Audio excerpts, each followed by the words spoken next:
Yo, Yo, how we How we living? doing? good man. Good. Is your brain melting like ours is? A little bit. It's a little bit lost there, but Yeah, It's no kidding. all right. Let's see. Outlast app. All right, here we go. We got a revival in place here. Then let's pull up yeah, this chart. Is it up? All right. yeah. The So chart And is the chart is not the best, but yeah, I'm trying to get back. We had a crazy, crazy, crazy launch. Honestly, it was insane. tell us about that. Yeah, man. So I don't know if do you guys know who Joseph at Consumer Club is? For sure. no, I don't think so. Yeah, so he runs like a consumer app club essentially, and I'm a part of it. I'm friends with Joseph, and we launched together, where he essentially like launched underneath his club, and it just went crazy nuclear when we launched. We had Powell repost us. We had a few like big KOLs repost us, and it just went absolutely nuclear, and went up to like a yeah, it went up to like a two. Yeah, I know, to like a 2 million market cap, and just completely. I mean, after that, people essentially sniped the project, and we went down. But at the end of the day, we have like a really, really, really incredible product that and just like the product, and I can go into what the product is, but we essentially it's an edging app helping guys last longer in bed. It's much more than just that. But the fact that it's like an actual legitimate working product, but it also has kind of the meme, like mimetic, meme type theme around it. The idea, I think the potential is really, really, really high. So tell us a little. Yeah, Go wait, ahead. before we get into this, I just want to understand like the overall theme here, because I grew up in an era, and I'm a millennial, and I think you're probably around a similar age as I am, but I grew up in an era where like, you got sexually explicit material in like a convenience store. Like that's what kids in high school were trying to get at. Now, obviously, every kid has a phone and an iPod Touch and access to the internet. And so they're getting this kind of material like at the youngest age, which really makes me sad. Like I'm seeing young kids that are accessing this stuff. Like, what's the background behind like that, just that whole concept of kids accessing kind of material young, and it becomes an addiction is what ultimately it becomes. Yeah, 100%, man. So like, what does it do to the brain is kind of what I'm trying to get. Yeah. So pretty much like I said, I'm on the edge of millennial and Gen Z, 96. So, but yeah, we grew up essentially with access to porn at a disgustingly young age. And, you are essentially watching porn and masturbating to porn at a very, very young age. And the whole objective of doing that is you are literally trying to get to the point of ejaculation as quickly as possible. So not only are you completely distorting your brain with like unrealistic scenes of porn, but you're also training your brain to like ejaculate super quickly. And so when you actually go and have like real intimate time with your partner, your brain is hardwired to like have premature ejaculation essentially. And so what our app does is essentially like you have to first get off porn, and you have to get off like watching hypersexualized content, on OnlyFans, and even your Instagram page. If you're like looking at OnlyFans, chicks, and like your stuff is hypersexualized, your brain is just like dopamine, like addicted. And so you essentially need to like detox from that. And then you need to learn how to completely retrain your brain through edging. And so like you need to get to the point where you can, exactly like where you are in the arousal, like from 0 to 100%, and learn to, when you get to that, 80%, 60%, whatever it is, that you can actually stop it. And yeah, instead of like where guys get wrong, where they're, because they grew up masturbating to porn, essentially, they've like literally have no control over that. And so the second they get crazy aroused, they're boom, it's done. So I'm assuming you're a user of your own product here. Yeah, man, like at the end of the day, like I essentially like created this product for me, you know, like there's nothing out there like this. And I know so many guys are dealing with the same issues. And so I figured, hey, why not I do it? And so, as a proof of concept here, how long are you staying in the ring these days, if you can mind sharing? Yeah, and don't prove it like I'm gonna, I'm literally, gonna, but I'm not, I'm not gonna, I decline to answer. Oh, okay. Hey, fair enough. Fair enough. No, it's, Tom I'm would kidding. ask a question like No, that. It's no, a valiant effort, right? I'm kidding. I'm totally kidding. I mean, at the end of the day, like it's one of those things that, you know, you have good days and you have bad days, but, but much better than from before I made that. Well, there you go. I mean, there's proof of work right there. I But know we, okay, I know go we ahead, laugh Josh. about it on stream, but like this is actually a huge thing that probably like every guy deals with. I mean, there's a reason why Pornhub and some of these sites are the #1 most visited sites in the world. So it's not like people are like getting on, they're like, whoa, this is a weird conversation. And it is, but it's something that is pretty pervasive among society, to be honest. We were Yeah, actually man. I talking mean, a at the little end of bit the day, about we need this to have, yesterday too. yeah, I mean, at the end of the day, we need to have these sometimes uncomfortable conversations. And whether they're, you know, they're uncomfortable, but they are like like you said, pervasive. And so many men struggle with this, and so many men are completely screwed up because of porn and how society has, you know, brought them in the wrong way, or yeah, put them in the wrong way. And the only solutions right now out there is, you know, pharmaceutical pills, or like these stupid numbing wipes and stuff like that, or like thinking of your grandma. And it's like that stuff doesn't like actually work. And it's like band-aid solutions, where this is actually like trying to get to the root of the problem. Interesting.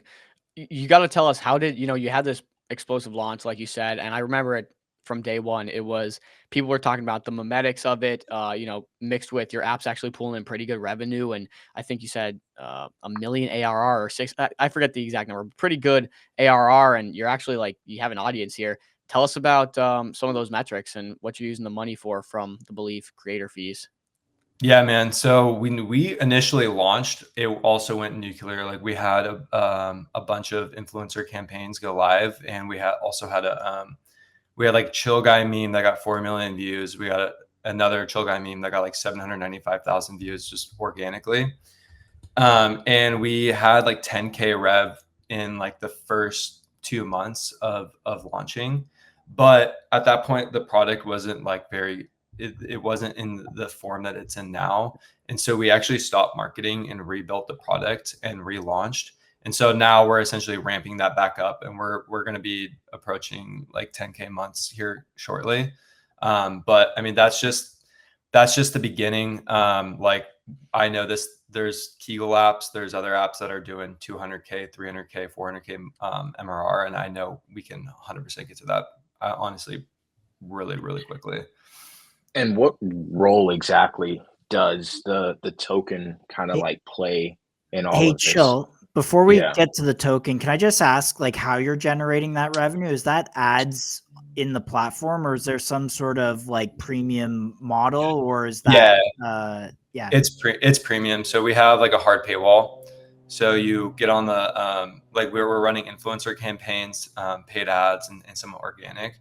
And so essentially you download the app for free, but once you go through an onboarding flow, and then you get to where essentially like we're psychologically trying to get you to the point where you feel like you really need this app to solve your problem.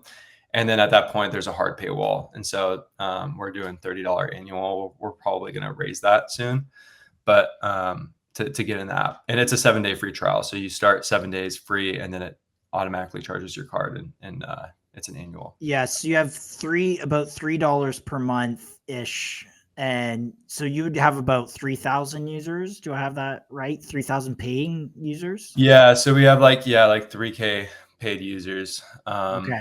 And how many total downloads of the app? And it's both iOS and Android, right? Yeah. So right now, the Android's actually we're we built this in Flutter, so it's cross-platform, but the Android hasn't been released yet. So we don't have any Android users right now, but that should be done probably in the next month or so. I can. Those numbers are solid, really solid. It's a very unique. This is a very like unique thing. I didn't even know this existed. Yeah, I man, mean, to be honest, like it's like he's been saying, it's a probably a pretty common problem with how everything is just so hypersexualized nowadays. I was looking at something, there was something being written on Twitter, like some just random normie thread that talked about how, like, without even viewing that content, it's being shoved in their face almost. Oh yeah. And so that's probably like pushing a lot of people in this direction where they need an app or help like this.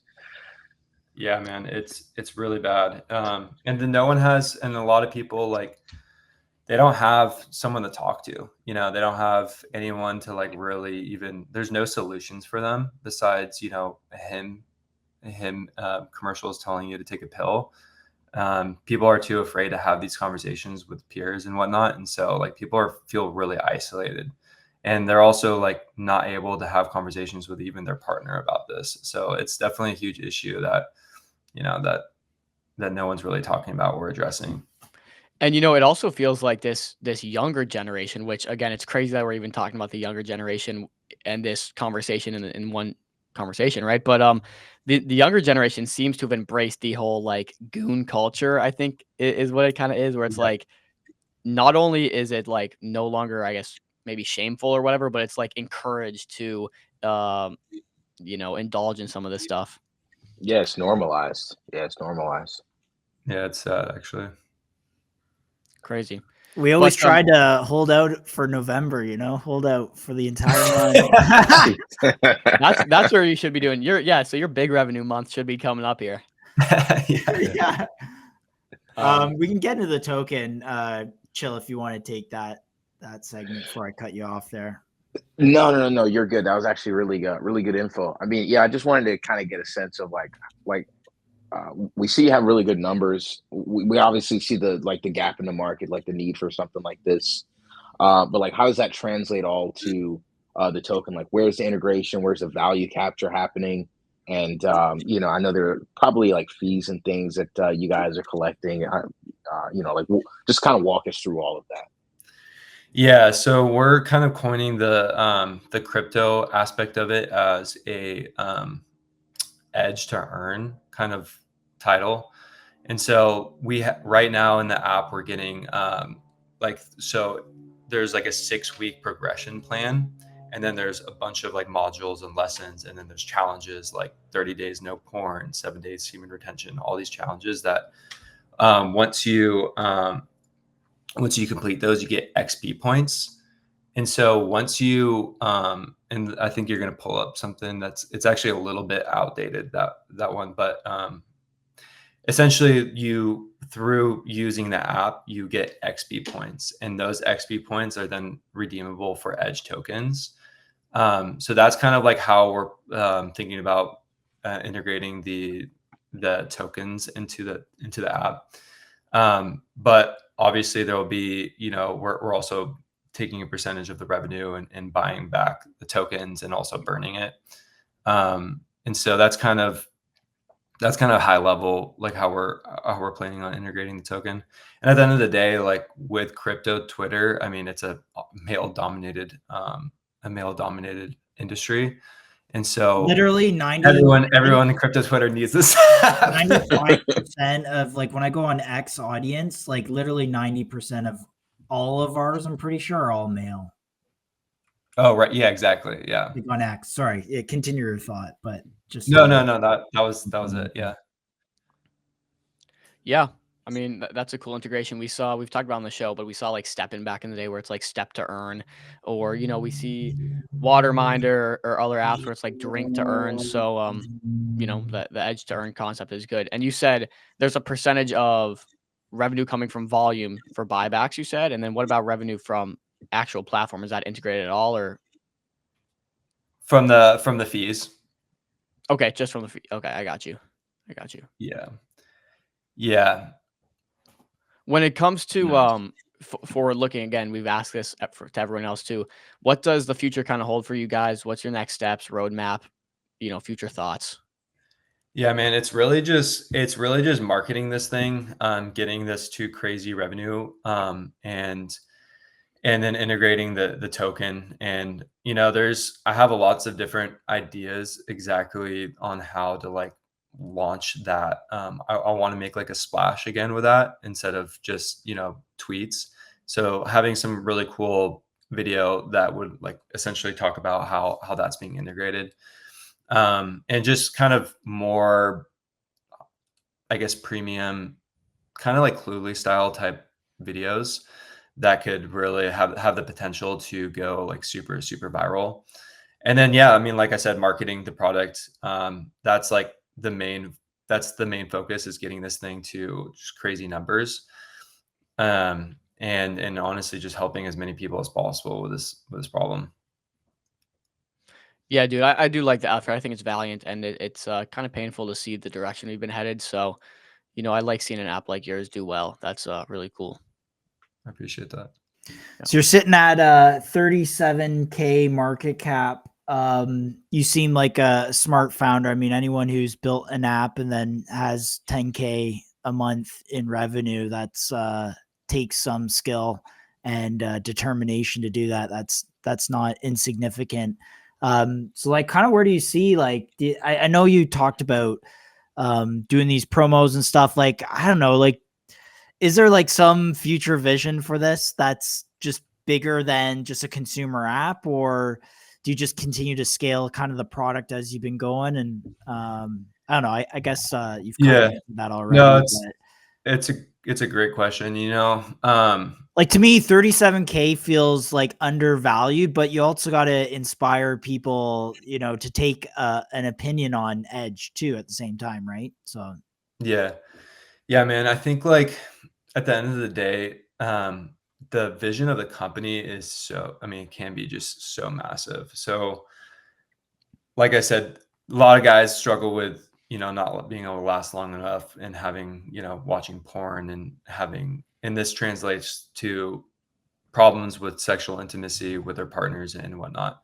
And honestly, when I talk about this idea to women, they're like really, really, really, really like, wow, this is incredible. I want a version of this for men, because there's just such a disconnect in sexual intimacy between males and females. And so I look at like this app could potentially be, not just marketed towards men, but also at some point marketed towards female. And you're essentially just doubling your market share at that point. And like, this app is not just, lasting longer in bed. It's actually like having conversations with your partner, learning about how to see your partner in the ways that they want to be seen sexually and like intimately and not intimately. And so I think the actual like true potential of this is endless. This, I think, can be, $100 million company at some point. So yeah, I mean, I think like just making sure that I'm sticking to like the actual true vision, and not giving, actually creating content and marketing that is like aligned with the true mission of Outlast, because it is memey and it's funny, but it's so much more than that. And I got an interesting question for you too. I'm sure there's tons of studies and scientific research going on about this. Is there like partnerships or someone else you've been working with when it comes to, I don't know, peer-reviewed articles, like whatever it might be, to kind of get some more of this information out there? Or Yeah, so we definitely, we're actually integrating like a whole list of peer review articles that essentially back the science behind our app. In terms of actually like thought leaders in the space, we're in conversations with one guy that is, how those things go. They can kind of drag out, and hopefully we'll be able to strike a deal at some point. But yeah, I mean, at the end of the day, like, that all that takes money. And so yeah, as we go, we want to legitimize the product as much as humanly possible. And so whatever we can do to, get real articles written, like real science backing the product, and real like doctors and people like that to actually legitimize the product, that's what we're gonna do. Interesting. And there's never like you would never go down the route of creating a physical product, like you said. You don't like pills, you don't like the wipes or whatever. Would you ever make a not a consumer product, but a actual tangible product to somehow, I don't know, aid in your mission?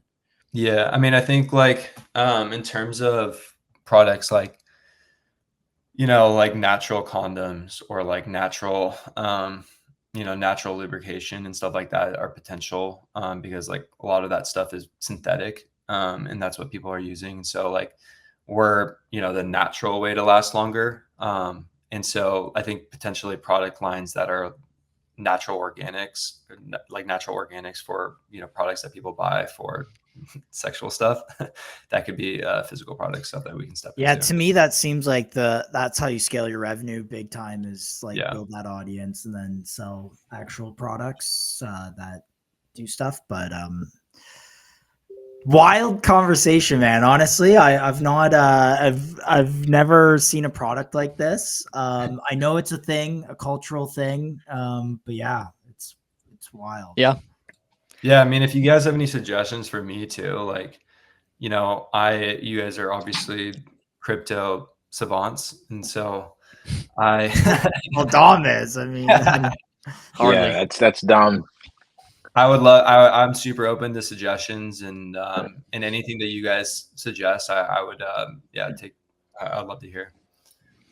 Yeah, well, I'll have to think on that one. A good way to really get this token implemented. But I do think, you have the XP, which is like a great start. So yeah. Cool. Well, thanks for hopping on. We have a much better idea than we did coming into it. So we'll definitely be in communication, and we'll catch up with you later. Hopefully see you in 6 months, much bigger than you are right now.